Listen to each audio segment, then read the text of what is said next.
Hello दोस्तों, आज की इस वीडियो में हम लोग देखेंगे हिस्ट्री का मेजर पेपर 2। ठीक है, जो कि आपका मोस्ट वीवीआई क्वेश्चन होने वाला है। आज का जो हमारा प्रश्न है बहुत ही इंपॉर्टेंट प्रश्न है, इसलिए आप लोग अच्छे से देखिएगा और समझिएगा, क्योंकि ये एग्जाम में आपका 100% श्योर आएगा। 100% बता रहे हैं, ये क्वेश्चन आपका आ जाएगा। ठीक है, इसलिए आप लोग अच्छे से देखिएगा और समझिएगा। आप लोग को ज़्यादा कुछ नहीं करना है, सिर्फ वीडियो को देखना है। ठीक है, वीडियो को देखने के बाद आप लोगों को ये पीडीएफ जो है टेलीग्राम चैनल पे आप लोग को इसका पीडीएफ मिल जाएगा। ठीक है, जैसा कि आप लोग को हर बार बताया जा रहा है कि इसका जो पीडीएफ है टेलीग्राम चैनल पर आप लोग को फ्री में मिल जाएगा। तो वहाँ पे पहले आप लोग आप लोग वीडियो देखिएगा, उसके बाद आप लोग को इसका पीडीएफ देखना है। बस 2 राउंड आप लोग को करना है ये चीज़। ठीक है, उसके बाद 100% गारंटी है कि ये क्वेश्चन का आंसर आप लोग को समझ में आ जाएगा। ठीक है, तो चलिए हम लोग देखते हैं प्रश्न क्या बोल रहा है। प्रश्न क्या बोल रहा है, गुप्त काल के पतन के कारणों का वर्णन करें। गुप्त काल का जो पतन के कारण थे वो क्या क्या थे। ठीक है, उसके कारणों का उल्लेख करना है, यानी वर्णन करना है, विस्तार से बताना है कि उसका क्या कारण था। ठीक है, जो गुप्त काल इतना बड़ा जो साम्राज्य था वो पतन हो गया। ठीक है, जैसा कि आप लोगों को गुप्त काल के बारे में पढ़ा दिया गया है। अगर आप लोगों ने पिछला वीडियो नहीं देखा तो डिस्क्रिप्शन में आप लोगों को टेलीग्राम चैनल का लिंक मिल जाएगा, वहाँ से आप लोग जाके देख सकते हैं सारा का सारा वीडियो। अगर टेलीग्राम चैनल नहीं पता है तो डिस्क्रिप्शन में आप लोग को लिंक मिल जाएगा टेलीग्राम चैनल का, वहाँ पे आप लोग जाके देख सकते हैं। ठीक है, और नहीं तो आप लोग यूट्यूब चैनल, मेरे जो यूट्यूब चैनल है उस पर आप लोग प्लेलिस्ट पे चेक कर लीजिएगा। सेमेस्टर 2 का मेजर पेपर 2 का सारा वीडियो वहाँ पे मिल जाएगा। ठीक है, तो चलिए देखते हैं हम लोग उत्तर में क्या बोल रहे हैं। उत्तर देने से पहले हम लोग को सबसे पहले गुप्त काल क्या था उसके बारे में पढ़ना है। ठीक है, तो सबसे पहले देखते हैं गुप्त काल आखिर में था क्या। ठीक है, चलिए देखते हैं। भारत के इतिहास में गुप्त काल को स्वर्णयुग कहा जाता है। ठीक है, भारत के इतिहास में गुप्त काल को क्या कहा जाता है, स्वर्णयुग। और गुप्त काल का जो शासन व्यवस्था था वो कब से कब तक था, 320 से 550 ईस्वी तक लगभग बताया जा रहा है। ठीक है, 320 से 550 ईस्वी तक इसका जो शासन चला था। ठीक है, आगे क्या बोल रहा है, इस काल में भारतीय संस्कृति, कला, साहित्य, विज्ञान और राजनीति का अद्भुत विकास हुआ। इस काल में जो है कला का विकास हुआ, साहित्य का विकास हुआ, विज्ञान का विकास हुआ, राजनीति का विकास हुआ। ठीक है, बहुत सारे इसमें संस्कृतियों का विकास हुआ। गुप्त शासकों ने एक मजबूत और समृद्ध साम्राज्य की स्थापना किया। गुप्त शासकों ने, यहाँ के जो शासक थे, ठीक है, यहाँ के जो शासक थे उन्होंने इस साम्राज्य को बहुत मजबूत बनाया और इसका काफ़ी विस्तार किया। ठीक है, आगे क्या बोल रहा है, जिसने भारतीय सभ्यता को नई ऊंचाइयों पर पहुंचाया। जिसने क्या किया, भारतीय सभ्यताओं को एक नई ऊंचाई पर पहुंचाया। ठीक है, इसका विकास किया। चलिए आगे हम लोग देखते हैं गुप्त काल के संस्थापक तथा इसके शासक। हम लोग को पतन के कारण तो देखना ही है, लेकिन सबसे पहले हम लोग को देखना पड़ेगा ना कि गुप्त काल का संस्थापक और इसका जो शासक रहा है वो कौन कौन था। आप लोगों को तो बता दिया गया है इसका जो शासक है कौन कौन था, लेकिन हम लोग छोटा पॉइंट में हम लोग देखेंगे कि इसका जो शासक थे वो कौन कौन थे और वो क्या कार्य किए थे। ठीक है, चलिए देखते हैं। पहला जो है श्रीगुप्त। श्रीगुप्त कौन थे, चलिए देखते हैं। गुप्त वंश के संस्थापक श्रीगुप्त थे। गुप्त वंश के संस्थापक कौन थे, श्रीगुप्त। आगे क्या बोल रहा है, जिन्होंने 3री शताब्दी ईस्वी के अंत में इस वंश का नींव रखी थी। जिन्होंने, श्रीगुप्त ने इस वंश का नींव रखा था। हालांकि चंद्रगुप्त प्रथम को गुप्त साम्राज्य का संस्थापक माना जाता है, वास्तविक संस्थापक यही थे। ठीक है, चंद्रगुप्त प्रथम। आगे क्या बोल रहा है, उन्होंने 319 से 320 ईस्वी में गुप्त युग की शुरुआत की थी। यानी कि उन्होंने 319 से 320 ईस्वी में गुप्त युग की शुरुआत किया था, यानी गुप्त काल का जो है शुरुआत किया था, प्रारंभ इन्होंने किया था। ठीक है, लेकिन श्रीगुप्त जो थे वे एक संस्थापक थे, वे सिर्फ नींव रखे थे, इसका कोई शुरुआत नहीं कर पाए थे। ठीक है, चला नहीं पाए थे शासन व्यवस्था। चलिए आगे हम लोग देखते हैं। दूसरा जो है उत्तराधिकारी कौन है, घटोत्कच। घटोत्कच जो है वो श्रीगुप्त का बेटा था। ठीक है, तो चलिए देखते हैं ये क्या कार्य किया था। घटोत्कच गुप्त वंश का दूसरा शासक था। गुप्त वंश का दूसरा शासक कौन था, घटोत्कच। ठीक है, वह अपने पिता श्रीगुप्त का उत्तराधिकारी था। वह जो था अपने पिता कौन थे, श्रीगुप्त, उसका उत्तराधिकारी बना था। कौन, घटोत्कच। ठीक है, आगे क्या बोल रहा है, घटोत्कच गुप्त वंश के संस्थापक श्रीगुप्त का पुत्र था। घटोत्कच जो है गुप्त वंश का संस्थापक श्रीगुप्त का पुत्र था। ठीक है, संस्थापक कौन था, श्रीगुप्त, इसलिए बोल रहा है कि गुप्त वंश का संस्थापक श्रीगुप्त का पुत्र था ये। ठीक है, घटोत्कच। आगे क्या बोल रहा है, अपने पिता की तरह घटोत्कच का भी अपने अभिलेखों में उल्लेख नहीं है। मतलब अपने पिता की तरह भी इसका कोई उल्लेख नहीं दिया गया है। ठीक है, कोई भी मतलब इसका शासन नहीं था। ठीक है, चलिए अब हम लोग देखते हैं तीसरा उत्तराधिकारी। तीसरा उत्तराधिकारी कौन था, चंद्रगुप्त प्रथम। इसका जो शासनकाल था 320 से 335 ईस्वी तक चला था। ठीक है, चलिए देखते हैं चंद्रगुप्त प्रथम कौन थे। गुप्त वंश का संस्थापक चंद्रगुप्त प्रथम थे। ठीक है, गुप्त वंश का संस्थापक कौन था, वास्तविक संस्थापक चंद्रगुप्त प्रथम ही था। ठीक है, उसने लिच्छवी वंश से विवाह कर अपनी शक्ति बढ़ाई तथा अपने साम्राज्य को मजबूत बनाया है। ठीक है, क्या बोल रहा है, उसने लिच्छवी वंश से विवाह किया था और अपनी शक्ति को बढ़ाया तथा अपने साम्राज्य को भी बेहतर बनाया। ठीक है, आगे हम लोग देखते हैं चौथा पॉइंट। चौथा पॉइंट हमारा क्या है, चौथा जो है समुद्रगुप्त, ठीक है, चौथा क्या है, समुद्रगुप्त। इसका जो शासनकाल था वो कब से कब तक था, 335 से 375 ईस्वी तक, ठीक है। चलिए ये कौन थे देखते हैं। समुद्रगुप्त, जिसे भारत का नेपोलियन भी कहा जाता है, समुद्रगुप्त को भारत का नेपोलियन भी कहा जाता है। उसने अनेक राजाओं को पराजित कर उत्तरी और दक्षिणी भारत को एकता में बांधा, जो अनेक राजाओं को हरा कर, ठीक है, उत्तरी और दक्षिणी भारत को एक कर दिया, ठीक है, अपने साम्राज्य में मिला लिया था, ठीक है, अपने साम्राज्य को यानी गुप्त साम्राज्य में अपना बसा लिया था, ठीक है। कौन, समुद्रगुप्त। ये जो थे आप लोगों को बताए थे समुद्रगुप्त के बारे में बहुत ही डिटेल से, आप लोग देखिएगा वहाँ पे आप लोग को समझ में आ जाएगा, ठीक है, कि समुद्रगुप्त कौन थे। बहुत बड़ा एक साम्राज्य को इन्होंने अपने वश में कर लिया था, अपने अधीन कर लिया था, बहुत सारे राजाओं को हरा दिया था, ठीक है। तो आप लोग वहाँ पे पहले पिछला वीडियो देख लीजिए, तभी आप लोग को ये गुप्त काल का जो पतन है तभी समझ में आएगा, वरना नहीं समझ में आएगा, गारंटी बता दे रहे हैं, ठीक है। तो चलिए अब हम लोग देखते हैं आगे। आगे क्या है हमारा, पांचवा जो उत्तराधिकारी था वो कौन था, चंद्रगुप्त द्वितीय, जिसे विक्रमादित्य के नाम से भी जाना जाता है, ठीक है। इसका जो शासनकाल था वो कब से कब तक था, 375 से 415 ईस्वी तक। इसका जो शासनकाल था 375 से 415 ईस्वी तक। चलिए अब इसका जो शासनकाल था उसको देखते हैं। इसके शासनकाल में साम्राज्य अपनी चरम सीमा पर पहुंचा। इसका जब शासनकाल आया तो यहाँ जो गुप्त साम्राज्य है वो काफ़ी विकास कर चुका था। उसने उज्जैन को दूसरी राजधानी बनाया। उन्होंने क्या किया, उज्जैन को दूसरा राजधानी बनाया, ठीक है। पहला क्या था, पाटलिपुत्र, और दूसरा जो बनाया था उज्जैन था, ठीक है। आप लोग को बता रहे हैं कि पिछला वीडियो अगर जब तक आप लोग नहीं देखिएगा तब तक आप लोग को ये वीडियो समझ में नहीं आएगा, इसलिए आप लोग प्लीज़ जाके वहाँ पे पहले वीडियो देखिए, तब समझ में आएगा, ठीक है। चलिए अब हम लोग देखते हैं आगे क्या बोल रहा है। इसी काल में कवि कालिदास, आर्यभट्ट और वारामिहिर जैसे महान विद्वान हुए। इसी काल में क्या होता है, कवि, बहुत सारे कवि जन्म लेते हैं, जैसे कि कालिदास, आर्यभट्ट और वारामिहिर जैसे महान विद्वान इसी गुप्त शासन साम्राज्य में आते हैं, ठीक है। चलिए अब हमारा जो छठा उत्तराधिकारी है वो कौन है देखते हैं। छठा जो उत्तराधिकारी है वो कुमारगुप्त प्रथम है। कुमारगुप्त प्रथम ये कौन थे, चलिए देखते हैं। कुमारगुप्त चंद्रगुप्त द्वितीय और रानी ध्रुवा देवी के पुत्र थे। कुमारगुप्त कौन थे, चंद्रगुप्त द्वितीय और रानी ध्रुवा देवी का पुत्र था, ठीक है। यानी कुमार बोले तो कुमारगुप्त चंद्रगुप्त द्वितीय का पिता था, ठीक है, और इसका माता का नाम क्या था, रानी ध्रुवा देवी, ठीक है, रानी ध्रुवा देवी, ठीक है। चलिए आगे क्या बोल रहा है, 413 से 455 ईस्वी तक वे शासक रहे। वो जो थे 413 से 455 ईस्वी तक वे शासक रहे, कहाँ के, गुप्त वंश का, ठीक है। उन्हें सक्रादित्य और महेंद्रदित्य के नाम से भी जाना जाता है। उन्हें सक्रादित्य और महेंद्रदित्य के नाम से भी जाना जाता है, किसे, कुमारगुप्त को, ठीक है। चलिए आगे क्या बोल रहा है, उन्होंने नालंदा विश्वविद्यालय की स्थापना किया। जैसा कि आप लोगों को पता है नालंदा में एक विश्वविद्यालय था, ठीक है, विश्वविद्यालय अभी भी है लेकिन टूट गया है, उसको तोड़ दिया गया था, ठीक है। तो जो नालंदा में विश्वविद्यालय है उसका जो स्थापना किया था कुमारगुप्त ने ही किया था, ठीक है। उसको जो बनवाया था वो कुमारगुप्त ने ही बनवाया था, ठीक है, नालंदा का विश्वविद्यालय। उनके शासनकाल में हुनों ने भारत पर अतिक्रमण किया था। उनके जो शासनकाल में कौन आते हैं, विदेशी शासन जो है हमला कर देते हैं भारत पर, जो कौन थे, हुनो एक देश का नाम है अलग, जो मध्य एशिया से आए थे, ठीक है। चलिए इसी के बारे में आप लोगों को पढ़ाया जाएगा कि हुनों ने भारत पर आक्रमण किया था, ठीक है, जिसके बाद क्या होता है, गुप्त साम्राज्य का पतन हो जाता है। चलिए हम लोग जो अब 17 उत्तराधिकारी है, जो लास्ट उत्तराधिकारी यहाँ पे रहा था, ठीक है, उसके बाद तो सब ठप पड़ गया था, वैसा कोई शासक बना नहीं, ठीक है। चलिए जो 7वां उत्तराधिकारी है वो स्कंदगुप्त थे। इसका जो शासनकाल था कब से कब तक था, 455 से 467 ईस्वी तक, ठीक है। चलिए ये क्या थे देखते हैं। प्राचीन भारत में 3वीं से 5वीं सदी तक शासन करने वाला गुप्त राजवंश के 7वें राजा थे, ठीक है। प्राचीन भारत के 3वीं से 5वीं सदी तक शासन करने वाला गुप्त राजवंश का जो 7वां राजा था, कौन, स्कंदगुप्त, ठीक है। ये 7वें नंबर पर आते हैं। इनकी राजधानी जो है पाटलिपुत्र थी, जो वर्तमान समय में अभी पटना के रूप में है, जो बिहार की राजधानी है, ठीक है। बिहार की राजधानी जो है पटना है, लेकिन पहले जो थी पाटलिपुत्र, इसी को नाम बदल के पटना कर दिया गया, ठीक है।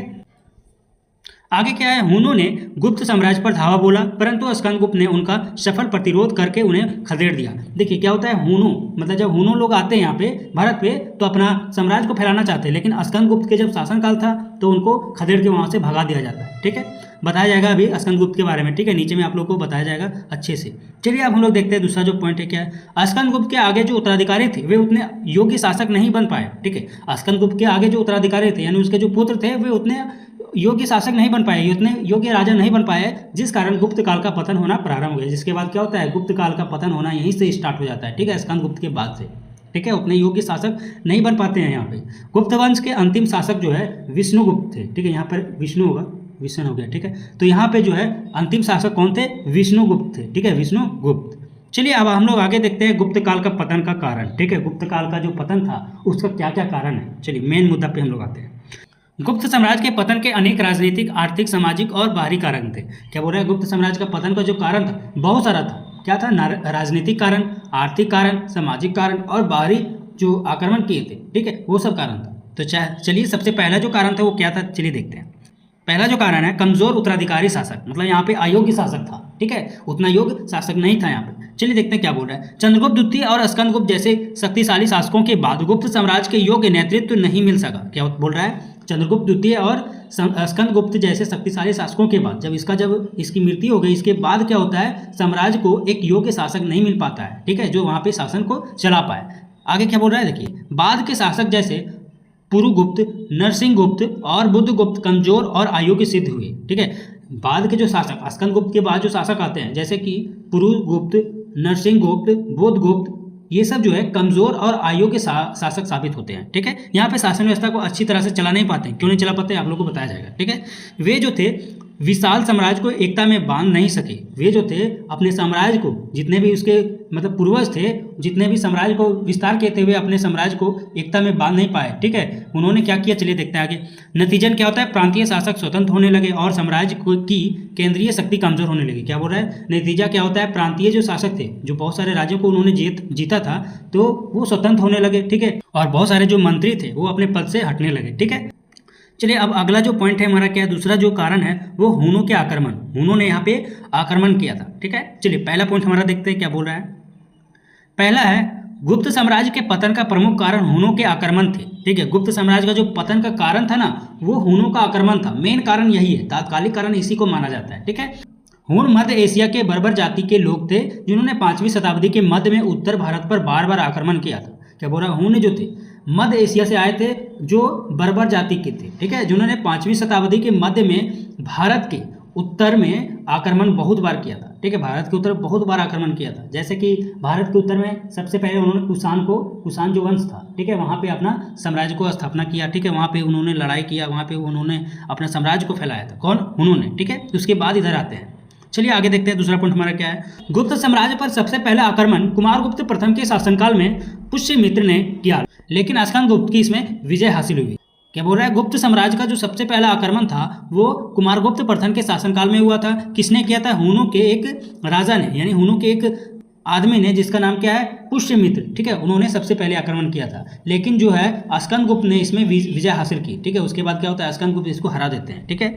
चलिए अगला पॉइंट हमारा क्या है, तीसरा जो पॉइंट है वो, लेकिन उसके बाद क्या होता है, लेकिन उसके बाद तोरामान और मिहिर कुल जैसे शासकों ने गुप्त साम्राज्य के सीमावर्ती इलाकों पर कब्जा कर लिया। अंततः इस साम्राज्य का पतन हो गया। लेकिन इसके बाद क्या होता है, तोरमान और मिहिर कुल जैसे शासक ने गुप्त साम्राज्य के सीमावर्ती इलाकों पर कब्जा कर लेता है, यानी कि गुप्त साम्राज्य का जो सीमावर्ती यानी आसपास के जो इलाके हैं उस पर कब्जा कर लेता है, और अंततः क्या होता है, इस साम्राज्य का पतन होना शुरू हो जाता है, ठीक है। चलिए अब हम लोग देखते हैं तीसरा जो कारण है वो क्या है। तीसरा जो कारण है हमारा प्रांतीय स्वतंत्रता और आंतरिक विद्रोह, यानी प्रांतीय यानी राज्यों में स्वतंत्रता होने लगी और आंतरिक जो विद्रोह होता था, यानी अपने ही मतलब क्षेत्रों में गृह युद्ध हो जाता था, ठीक है, अपने ही राजाओं या अपने ही भाइयों से युद्ध हो जाता था। चलिए देखते हैं पहला पॉइंट क्या है। पहला पॉइंट है गुप्त साम्राज्य बहुत विशाल था। गुप्त साम्राज्य जो है बहुत विशाल था। आप लोगों को बताया था कि कितना विशाल ये साम्राज्य फैल चुका था। जब केंद्र कमजोर हुआ तो प्रांतों के राज्यपाल ने स्वयं को स्वतंत्र घोषित कर दिया। जब क्या होता है, केंद्र कमजोर हुआ तो प्रांतों के राज्यपालों ने स्वयं को स्वतंत्र घोषित कर दिया। क्या होता है, जब केंद्र सरकार जब यहाँ पे कमजोर हो गया, जब आप लोग देखिएगा जब भारत सरकार ही कमजोर पड़ जाएगा तो राज्य सरकार क्या कर पाएगा, कुछ कर पाएगा नहीं ना। तो वो सब भी अब पीछे हटने लगे कि जब केंद्र सरकार ही कुछ नहीं कर रहे तो हम लोग क्या करेंगे, है ना।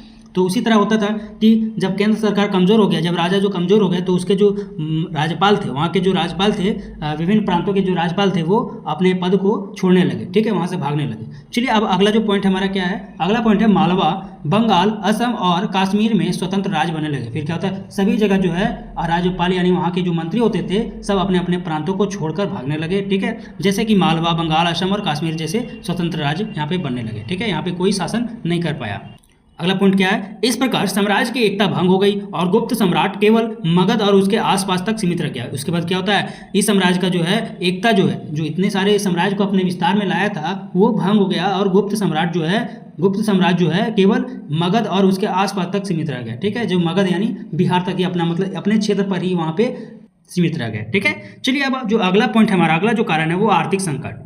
चौथा कारण क्या है, आर्थिक संकट, ठीक है। पहला जो पॉइंट है लगातार युद्धों और हुनों के आक्रमण से साम्राज्य की खजाना जो है खाली होने लगा।